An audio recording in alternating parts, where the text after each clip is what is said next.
রাজনৈতিক দল নিষিদ্ধ করলে নির্বাচন কাদেরকে নিয়ে হবে বলে এমন প্রশ্ন রেখেছেন বিএনপির স্থায়ী কমিটির সদস্য সালাউদ্দিন আহমেদ। মঙ্গলবার রাজধানীর গুলশানে নিজ বাসভবনে সাংবাদিকদের সঙ্গে আলাপ করলে এক প্রশ্নের জবাবে তিনি কথা বলেন। সালাউদ্দিন আহমেদ বলেন, নিষিদ্ধ যদি চাইতেই হয়, স্বৈরাচার ও ফ্যাসিবাদের দোসর হিসেবে ২৮টা দলের রাজনীতি কর্মকাণ্ড বা দলকে নিষিদ্ধ চাইতে হবে। তাহলে নির্বাচনটা কাদেরকে নিয়ে হবে? এদেশে যারা রাজনৈতিক দলসমূহের নিষিদ্ধ ঘোষণা করতে চাচ্ছে, এই দাবির মধ্য দিয়ে তারা যদি পরে বলে আমরাও নির্বাচন করব না, তাহলে এদেশে নির্বাচন কি হবে? তো তাদেরই দাবির পিছনের উদ্দেশ্য ভিন্ন হতে পারে, যে নিজেদের অতিরিক্ত সুবিধা সৃষ্টির জন্য হয়তোবা তারা আরও অনেক রাজনৈতিক দলের নিষিদ্ধ কামনা করতে পারে। আওয়ামী লীগের বিষয়টা এখানে সম্পূর্ণ আলাদা উল্লেখ করে তিনি বলেন, তারা অর্থাৎ আওয়ামী লীগ গণহত্যার জন্য দায়ী, তারা মানবতা বিরোধী অপরাধের জন্য দায়ী, তারা রাষ্ট্রীয় গণতান্ত্রিক ব্যবস্থা ধ্বংসকব্রের জন্য দায়ী। সেই ফ্যাসিস্ট সরকারের বিরুদ্ধে সেই সরকারের প্রধানমন্ত্রী সহ অন্যান্য মন্ত্রী, এমপি এবং দোসররা ছিল, তাদের বিরুদ্ধে গণহত্যা ও মানবতা বিরোধী অপরাধের দায়ে বিভিন্ন জনের বিরুদ্ধে অভিযোগ উত্থাপিত হয়েছে। সালাউদ্দিন বলেন, দেশে যদি রাজনৈতিক স্থিতিশীলতা প্রতিষ্ঠিত না হয়, গণতান্ত্রিকভাবে নির্বাচিত রাজনৈতিক সরকার প্রতিষ্ঠিত না হয়, তাহলে দেশে একটা সাংবিধানিক শূন্যতা বিরাজ হতে পারে। সেই শূন্যতার মধ্যে জাতীয় ঐক্য বিনষ্ট হবে। সেই ঐক্য বিনষ্ট হলে, সেটা সূত্র ধরে পতিত ফ্যাসিবাদ সুযোগ নেবে। তাদের হাত ধরে আঞ্চলিক শক্তিগুলো এখানে জড়িত হয়ে যেতে পারে পরস্পরের বিরুদ্ধে। একটি বৈশ্বিক শক্তিও সেই সুযোগটা নিতে পারে। তিনি বলেন, এই আশঙ্কাগুলো প্রকাশ করি আমি বলেছি যে যদি আমরা জাতীয় নির্বাচনের মধ্য দিয়ে নির্দিষ্ট সময়ে স্থিতিশীল রাজনৈতিক সরকার প্রতিষ্ঠা করতে না পারি, তাহলে এই আশঙ্কাগুলো একদম উড়িয়ে দেওয়া যায় না। শুধু জাতীয় নিরাপত্তা হুমকির মধ্যে পড়বে তাই নয়, এখানে আঞ্চলিক নিরাপত্তার বিষয়টিও জড়িত হয়ে যেতে পারে।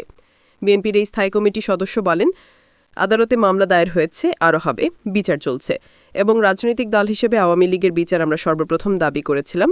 গণহত্যা এবং মানবতা বিরোধী অপরাধের জন্য রাজনৈতিক দল হিসেবে তাদের বিচারের আওতায় আনা হোক। সেটা আদালত নির্ধারণ করবে তারা এই দেশে রাজনীতি করতে পারবে কি পারবে না, এবং নির্বাচন করতে পারবে কি পারবে না।